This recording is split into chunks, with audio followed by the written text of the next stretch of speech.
Hi, my name is Lauren Hall, and I'm your gluten-free go-to girl. Today, we're going to be making chocolate chip cookies that are gluten-free. Now, the first things first, we're going to take our sugar, and I'm using coconut sugar, organic coconut sugar, and when it calls for white sugar and brown sugar, I just put them all into one.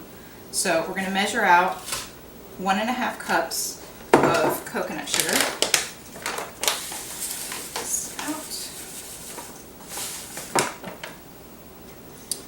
So we have our coconut sugar in there, and then we're going to take our organic butter, which is 2 sticks equaling 1 cup of butter,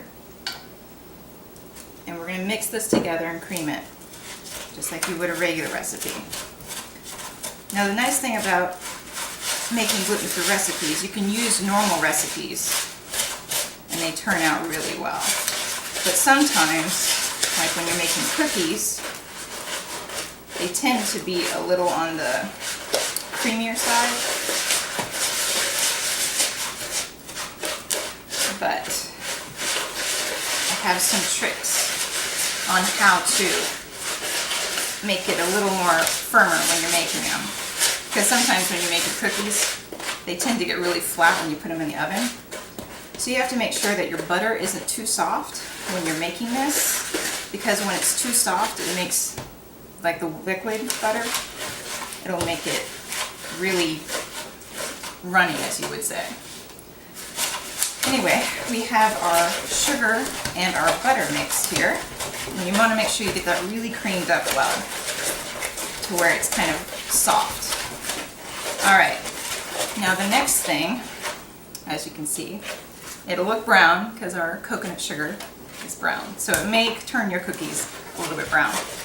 Alright, our next step, we're going to add in our eggs, and I have our farm fresh organic eggs. So we're going to be adding in 2 eggs into our batter. There we go. And of course you want a medium-sized eggs normally when you're doing this. After we get our eggs mixed into the batter, we'll be adding in vanilla next. Now my mom makes her own homemade vanilla, so I'll be using that in my recipe today. It's really good, and the link down below will be how to make your own homemade vanilla. It's wonderful. It smells fantastic. Alright, now that we have our eggs mixed together, as you can see, it's pretty loose. We're going to add in our vanilla, and it takes 1 teaspoon of vanilla into there, and we're going to mix that together with it to make sure it gets really good creamed in there. And the reason I'm doing these steps is when you're making a cookie batter, it's really important to make sure that your eggs, your sugar, your vanilla, and butter all get mixed together well before you put in the dry ingredients. Alright, next thing, we're going to add our flour, and I am using Namaste's gluten-free flour, and we're going to be putting in 2 cups and 1/4. So here's our flour. We've added our flour, and now we're going to do our dry ingredients. I also have a teaspoon of baking soda and a 1/2 teaspoon of salt. And all these are, of course, organic. And we're going to mix this together. Now, I found that when I'm mixing these together, the flour with the rest of the batter, I have to kind of test it, because even though a normal recipe, if you're using regular flour, not gluten-free, it turns out, of course, normal. But when you're using gluten-free flour, for some reason, it's a lot softer. But I kind of have to just tell once I get it all mixed together whether or not it needs a couple more tablespoons or so of flour. So far it's looking pretty good, but I still don't like how soft it is, and I'll show you. As you can see, it's a little too soft for my liking, so I'm going to add about another, oops, make a mess here. Alright, I'm going to add about another tablespoon or so of flour just to give it a little more firmness so they don't flatten out in the oven. Alright, so adding a little extra, but you want to make sure you don't put too much flour when you're doing that because they can turn out cakey and then they get really dry. And that's never fun. Alright, so now that I've added a little bit more of flour in with my batter, the last thing that we have is our chocolate chips. Gotta love our chocolate chips. And we're adding about approximately, usually to however many chocolate chips you want. I normally put in about 1.5 cups, sometimes 2 cups, depending on who likes a lot of chocolate chips. Alright, we're gonna stir this in here, and then after this we'll get these on the cookie sheets. Personally, I'd like some more chocolate chips. So, oops. Now we're going to get this stirred up. Alrighty, now that these are stirred up, this is our batter. Now we're going to head to putting them on the cookie sheet.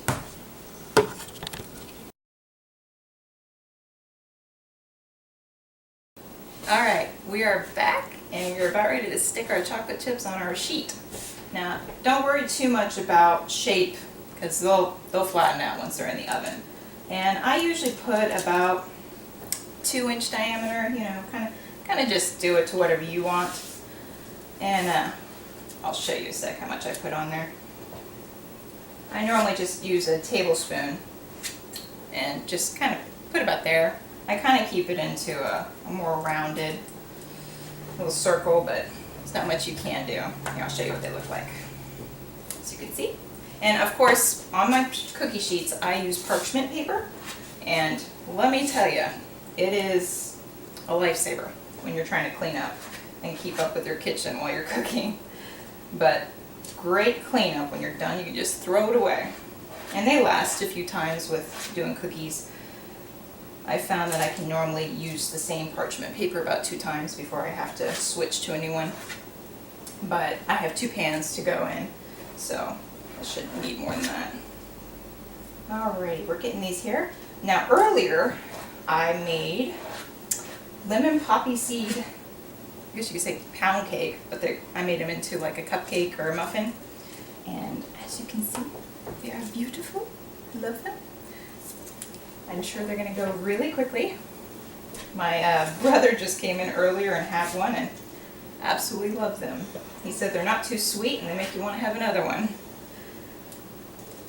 Alright, now that these are on my cookie sheet, I'm going to put them in the oven. Now these are going to go in the oven at 375 for about 8 to 10 minutes or so. Anyway, I'm going to get these in here. And I'm sure with my niece and nephew being here, these are going to be gone in an instant when they get in.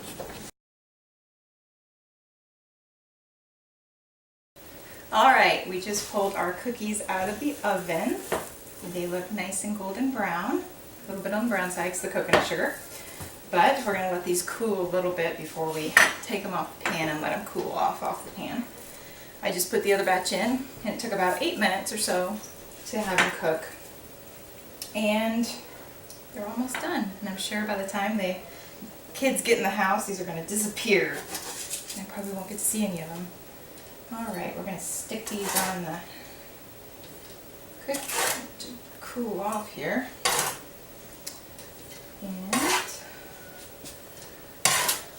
And of course I didn't really put a timer on that. It was 8 minutes, but it's to your liking on how soft because obviously the more you cook it, the firmer it will be when it cools.